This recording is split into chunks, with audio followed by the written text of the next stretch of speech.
جديد. لا دقيقة عشان نعمل له منتج جديد. تعالى من هنا يا رمضان. خمسة. تعالى هنا خالد. تعالى رمضان. معالي الوزير. طبعا الوصول طبعا مع الوزير طبعا هاشم بيه عبد العال طبعا وزير الشباب. وزير الشباب عائلة عبد الدايم وصل. وزير الشباب.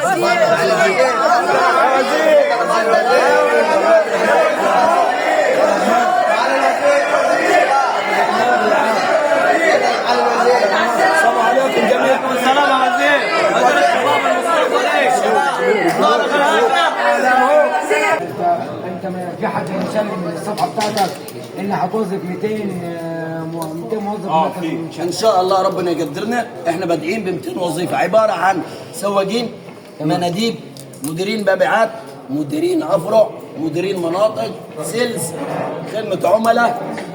فاهمني؟ هنفتح ان شاء الله في قبل 2025 ان شاء الله البشرى الساره لجميع مركز المنشاه وقراه 20 منفذ جاري التنفيذ فيهم وافتتاحهم قبل 26. الله اكبر. المهندس هاشم عبد العال عبد الدايم. اطرحهم بدايه من شهر 1 26 كل شهر اعلن عن 50 وظيفه.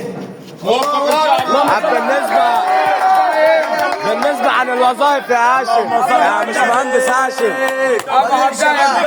انا مبدئيا بقريه العنبريه يا اخواني.